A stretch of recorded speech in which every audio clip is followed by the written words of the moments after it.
morning ulit! Dito na kami sa Al-Wakra Beach. So, 5:15 pa lang ng madaling araw. Medyo madilim pa sa labas. Kaya yan, hindi pa ako makapag-vlog ng walang ilaw. Kasi dilim-dilim, hindi makita yung tao. Hindi ako makikita. So, ayan. Mamaya mapakita namin kung anong meron dito. At I hope mag-enjoy kami. Kasi kami-kami lang eh. Pero mamaya I hope na hindi din magiging crowded itong lugar na to. Kasi Friday nga ngayon, expected na marami din pupunta dito. Pero I hope so dahil nga may virus ngayon na kumakalat. Magpapaaraw kami. So, sana nga konti lang yung tao na pumunta. At mag-stay na lang din sila sa bahay nila. Niyaya lang din kami. So, mga overnight lang itong plano.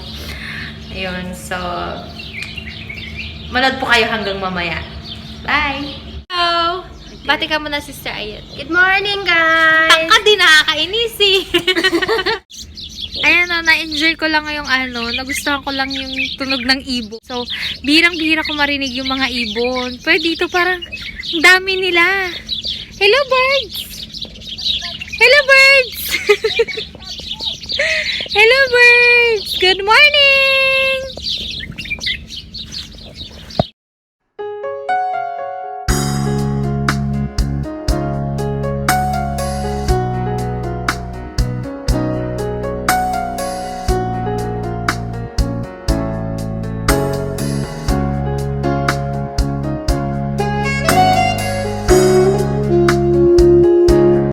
Maliwanag na ang paligid kaya pwede na kaming mag-vlog.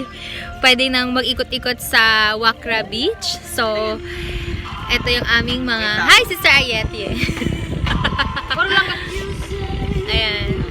So, yung iba busy sa busy sa pag-iihaw. Mamaya inaabang ako yung yung sunrise doon. So, konting-konti pa. Konting-konti pa.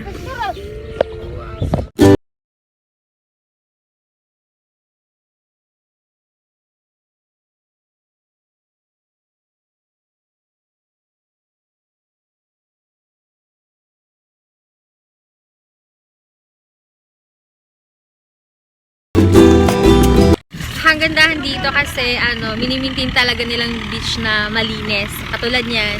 Ayan. Sila ay nagwawalis na nililinis nila yung seashore at saka ito may mga tao din, ayan, katulad niyan, nililinis talaga nila yung yung area. So, you feel safe kasi kung kanina nakita nyo din, may dumaan din sa aming security at kanina lang din may dumaan na police, Alfasa. So, ayun, maganda dito kasi kahit papano, alam mo yun, you are safe, parang hindi nakakapasok din dito yung mga bachelor. So, mostly family lang talaga yung na-allowed. Katulad kanina, may nasundan kami na white na kotse. So, akala namin na bakit hindi siya pinapasok yung pala kasi siya, kaya ko to, bachelor siya. So, ayun. Ang ganda lang. Ayan may mga ibon. Nakita nyo ba? Hindi. Ako lang nakakita. Diduman yung mga ibon. So, ang ganda ng paligid. So calming. So, pag ikaw, parang nandito ka, tulala ka, iniisip ka. So, bagay sa'yo to. Mag-beach. O, diba? May iba na maglalakad-lakad. Ayun. Ay, hindi ko ma-zoom. Pero sila yon, yung mga tao yan, yung mga naglalakad-lakad yan. Ayan.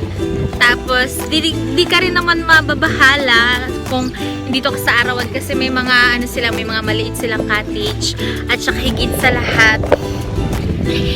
lahat libre. So all you have to do is bring yourself here. Malamang. At magdala ka ng ihawan kung gusto mo at magdala ka ng pagkain. So kahit maghapon kayo dito, walang problema, walang bayad. So yun.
Iusog niyo ang linya.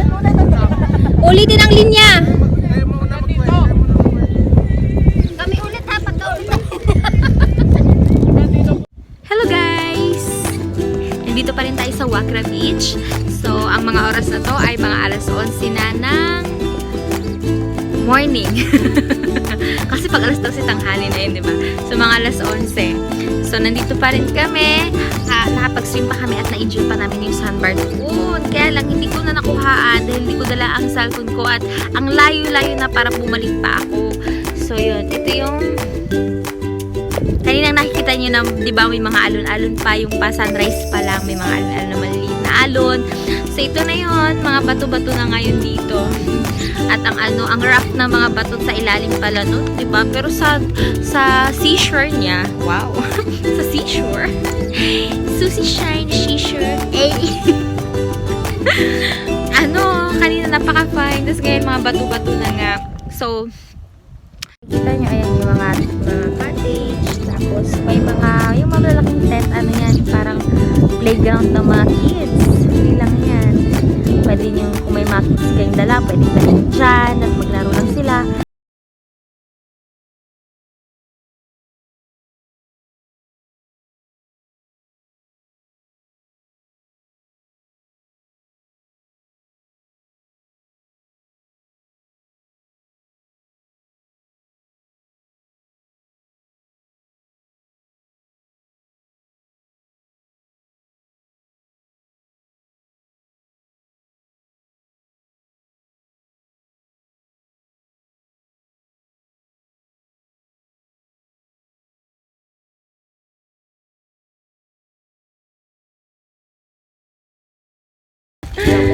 Tapos na maliligayang araw.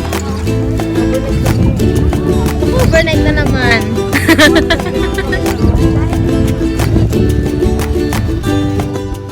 Uwi na kami. Maaga kami uwi. See you again on my next one. God bless.